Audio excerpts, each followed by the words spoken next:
Are you currently scouring the internet trying to find any and all information about the LiveWire? Have you wondered what was the tech like behind it? What are the controls like? What do the buttons do? What is the screen like? What is the experience like as a rider on this incredible motorcycle? Well, before I owned the LiveWire, I had all the same questions, and sadly there really weren't any videos or articles that I personally found that would show me what all those features did.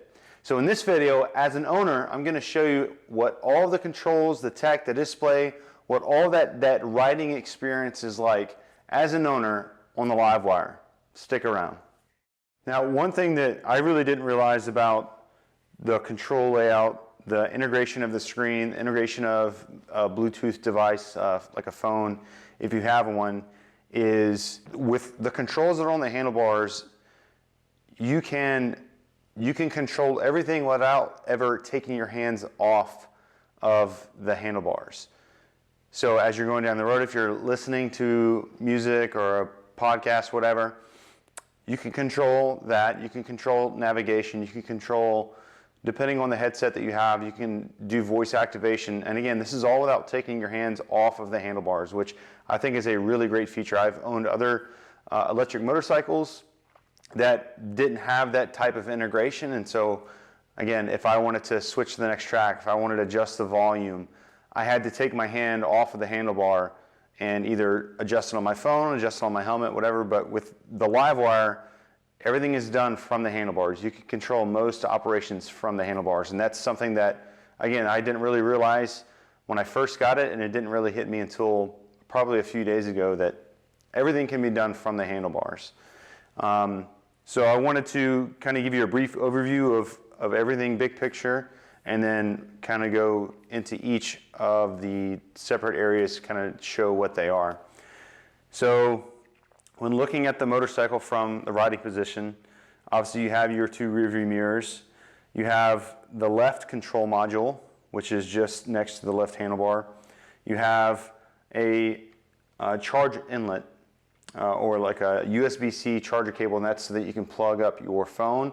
That has nothing to do with the screen integration. That is just to charge your device, and it works with pretty much any other device. You can charge a camera through it, whatever, GoPro camera, it'll charge through that port. Now, it is a very slow charge. If, let's say that if you start your ride and your phone has 50% battery, it'll stay at 50% for quite a while. But it will slowly charge, just not as fast as if you were to charge it through an outlet in a wall. Next, you have the display, which is called the instrument module. This is where you get all the sensory information about the bike on the screen, your speed, cruise control, all of your warning signs. I mean, it's a dash for the most part. Moving over to the right, this is a thermometer. I installed that on there. That does not come with it.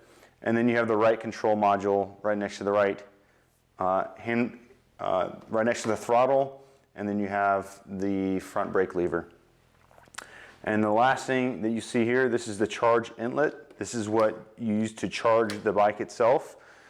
It accepts level 1, 2, and 3 types of charging. So for level 1 and level 2, it's a very slow charge. So even if I were to go to a level 2 station, I'm not going to charge at a level 2 rate because the charger itself is a level 1 charger. But again, you can charge at level 2 stations. And it's a very simple operation to close it, and then it locks itself in place. Okay, going from the left control module and working our way to the right. The first thing I want to go over on the left-hand control module is the trigger switch, which is it's on the back side of the control module, but it's accessible with the index finger. And so if I hit this button, it will cycle through the odometer. It'll show me the overall odometer for the whole bike. It'll go through trip A, trip B, which is pretty much standard on most vehicles. And then there's a trip K. Now K means how many miles since the vehicle's been keyed back on.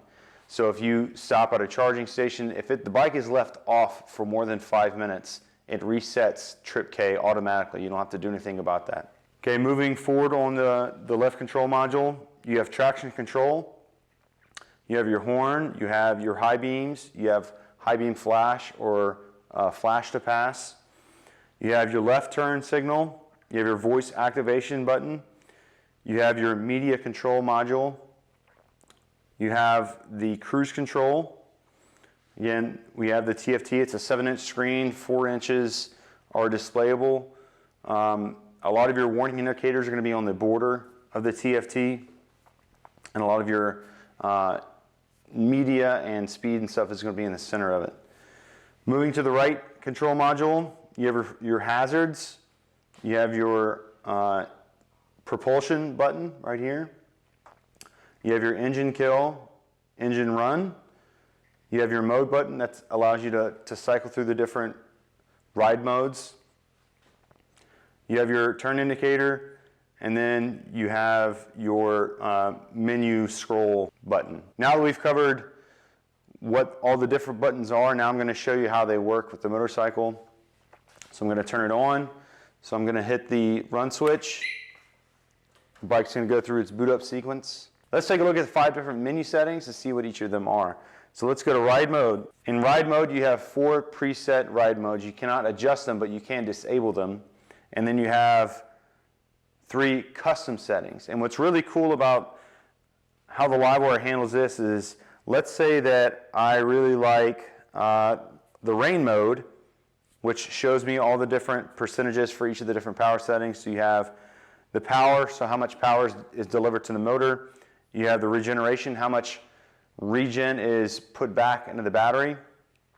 You have the throttle, and then you have traction control. Now with traction control, where it says low, that means that is how much slippage you want to have. So I want low slippage, so I would leave it to the low setting. If I wanted high slippage, like if I wanted the wheel to spin, I would put it on high. And I can also enable or disable it. However, let's say that I wanted to take rain mode and I wanted to adjust it just a little bit. Maybe I really liked the throttle on it, or maybe I liked how the regen was, but I wanted to have more power. If I hit copy and edit, I'm taking those settings, I'm copying them, and I can apply them to any one of the custom settings that I have. And now I can completely adjust the other settings that I want to tweak. So again, let's say that I just wanted to keep regen where it was. I want to turn power to 50% and throttle to 80. And then I want to keep traction control low, and now I want to enable it. Now whether a ride mode is enabled or disabled, as I hit the mode button to cycle through the different ride modes, if a mode is disabled, it'll just skip that riding profile, so I don't have to worry about cycling through something that I don't want to use. So for now I'm going to keep it disabled because I don't really want to use it. All right, I can also cancel copying the preset. So again, if you wanted to make your own rider profile, this is where you would adjust it in here. Or if you wanted to see what the different ranges or what the different riding profiles were as you ride them. The road profile, that's a very balanced riding profile. That's got a good amount of power, regen, and throttle. And it's just, again, it's just a very balanced way to ride if you want to take advantage of a lot of the different tech as far as how the bike performs.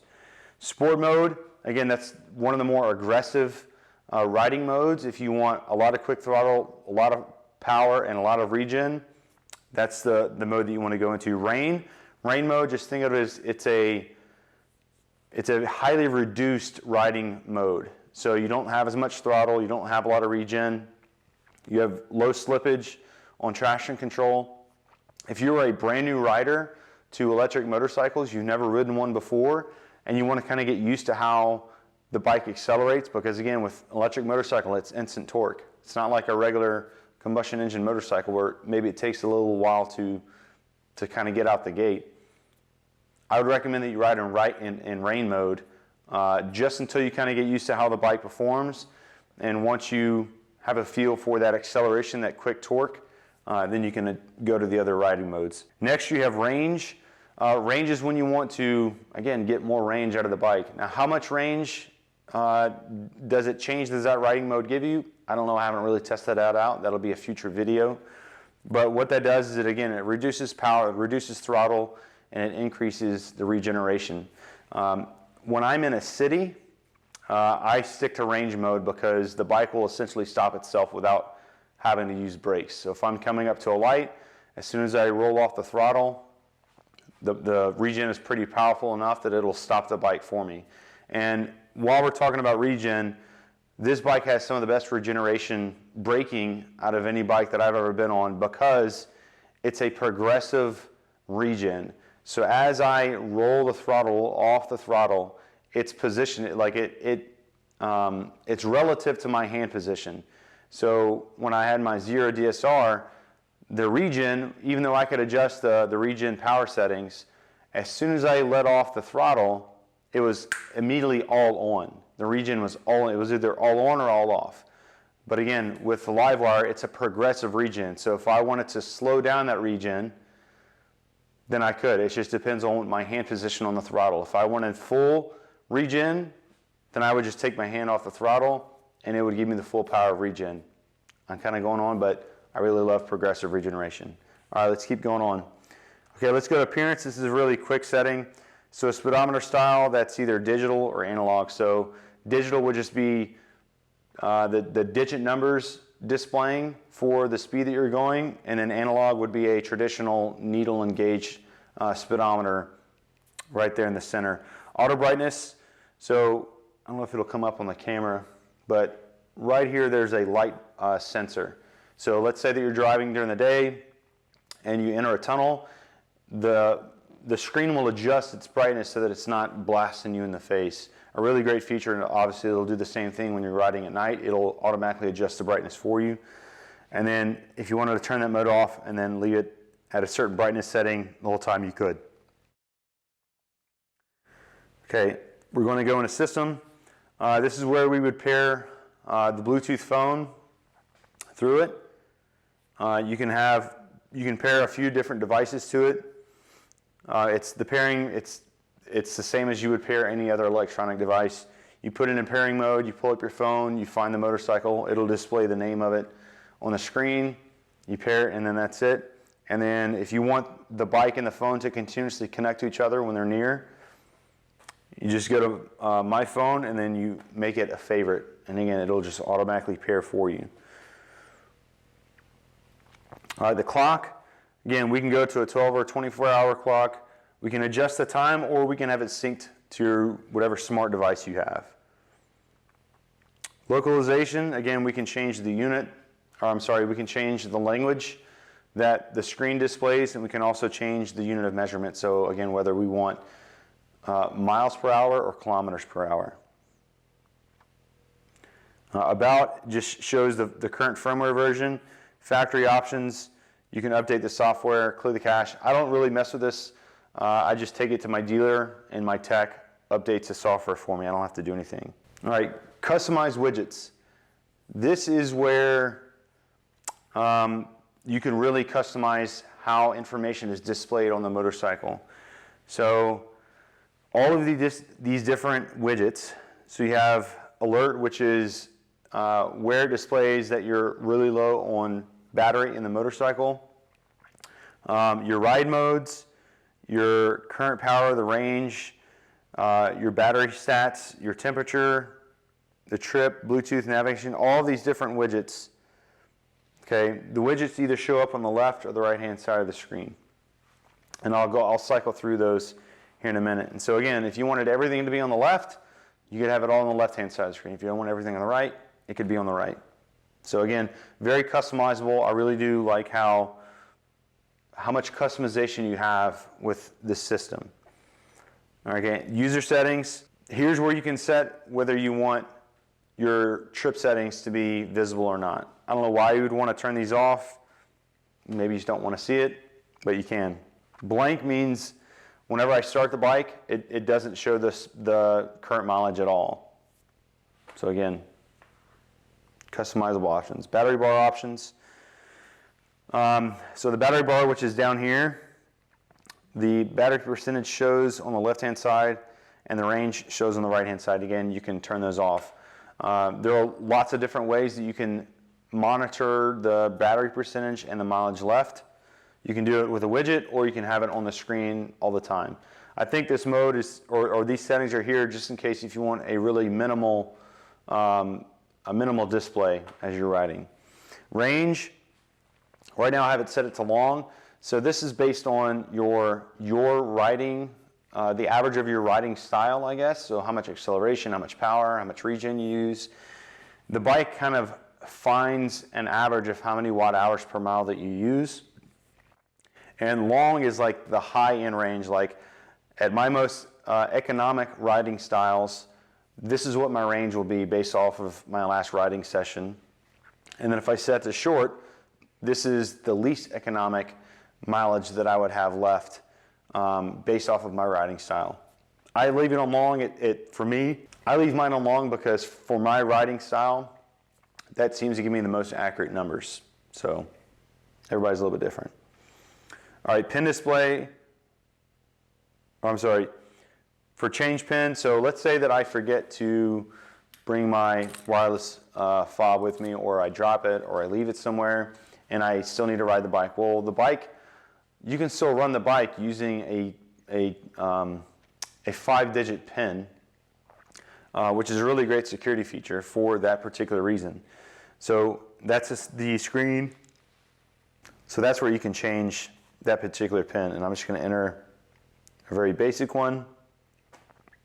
Yeah, very easy to do. And then the pin display, all that means is as I enter in the pin, it'll either hide the numbers as I enter them, it'll temporarily show them and then hide them, or it'll show them the entire time that I do it.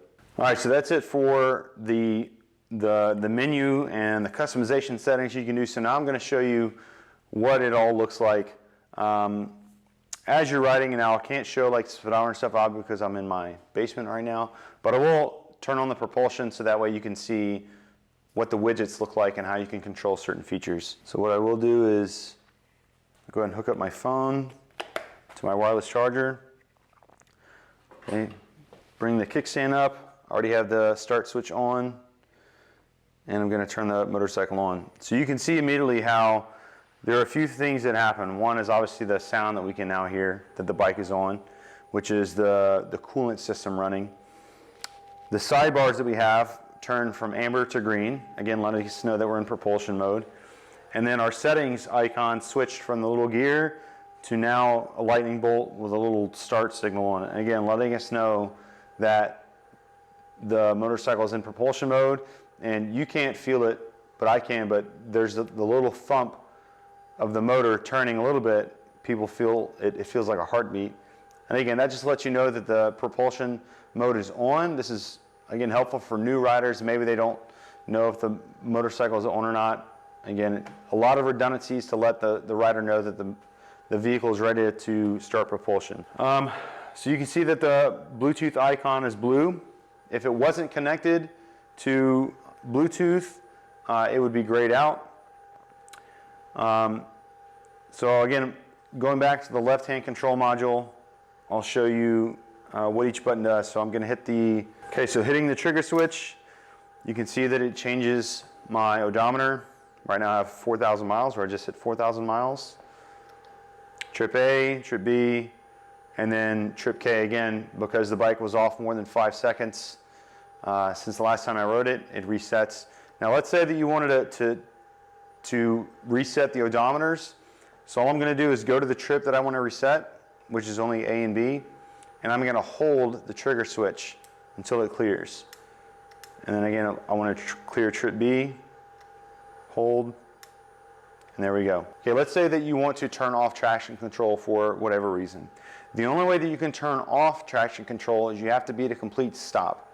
And once you're at a complete stop, you hold the traction control button for 1 second, and the indicator light becomes a solid.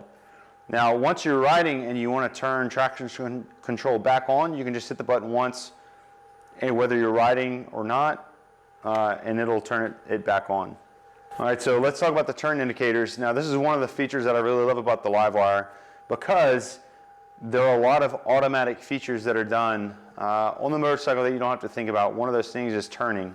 So it's a very sophisticated system for turn signals, at least On previous motorcycles that I've owned, they didn't have self-canceling turn signals like the LiveWire does. So what is it going to do if I hit it right now? Well, if I'm not moving, if I'm not going more than 7 miles an hour, the bike thinks that I'm just at a stoplight. And so if I hit the turn signal, it's just going to continue flashing no matter what. Now let's say I change lanes and I forget to turn my turn signal off. If I'm going, again, more than 7 miles an hour, it's going to do 20 flashes and then turn itself off. If I turn my turn signal on and I am making a turn, it's going to pick up speed, it's going to pick up my angle, my turn or my lean angle, and the turn of the handlebars. And once the bike can tell that I've completed the turn, it'll automatically turn itself off. Again, a really awesome feature. It took me a little bit getting used to having turn signals on the left and right control modules. Other bikes, it was just a switch on the left-hand side. You'd flip it to the left, flip it to the right, turn right, and you press it in to cancel it. So it does take a little bit of getting used to, especially if you've never ridden a Harley-Davidson before, because I do believe that that is pretty much standard for all their motorcycles, having turn signals or turn indicators on each control module. For turning on the brights, it's just like any other motorcycle. You just hit the switch up once, it locks it on high beam, turn them off, turn the switch down. If I wanted to flash someone, you just hold the button down, just like you would on a car. Cruise control. Okay, cruise control is awesome, especially on a motorcycle. A lot of times I've had a hand get tired riding down the road. It's very simple to work cruise control. With it, you have to be going more than 27 miles an hour in order to set it. I think that's probably so that people don't set it when they're in low speed settings like inner city where there's a lot of frequent stops. They don't want people automatically running into the back of people. So to activate cruise control, obviously you need to be going down the road. So I'm going to turn it on. You'll see how the cruise control indicator came on just below our speed. Right now it's amber. If it was set to a speed or if it was on, actively running cruise control, it would turn green. To set the speed that I want, I go the speed that I want. So let's say I wanted to set it at 35 miles an hour. I accelerate up to 35 miles an hour and I push the switch down towards the ground. That sets cruise control. Now let's say that I had to brake real quick. Just like most active cruise controls, if you hit either one of the brakes, it shuts off active cruise control. Now it will still keep the speed setting saved, and if, let's say that I got around whatever it was I had to slow down for, if I hit the switch up towards the sky, that will resume the speed that I was last on. And it'll indicate just to the right of that little cruise control icon, it'll indicate what speed it's currently set at. Okay, for the left control stick, so I have my phone connected. If I go down, it turns the volume down. If I lift it up, it raises the volume. If I'm actively listening to a song and I activate my widgets, it'll show me the song that's currently playing. If I wanted to scroll or skip to the next track, I could. If I wanted to pause it, I can pause it by pushing in and then resume play by pushing it back in. So again, a really awesome feature. Again, this just shows that everything can be done from the handlebars. You don't ever have to take your hands off of it. Okay, moving over to the right control module. Four-way flashers, it's just a push in, the button returns back to itself, and you just hit it again and it turns it back off. Kill switch, run switch, propulsion mode, right turn signal. I already briefly showed the widgets. So again, if I wanted to cycle through the widgets that I have saved from the left hand side, then I push the right control stick to the right or to the left, and it just cycles through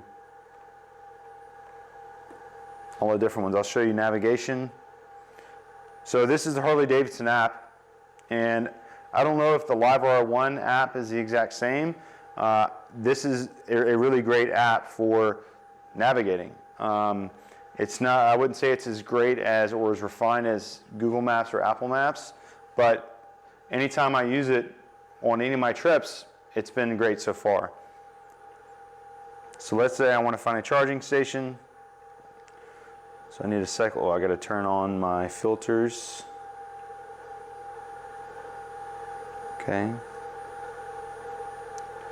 So you hit search here. All right, there's a level 3 station that I want to go to.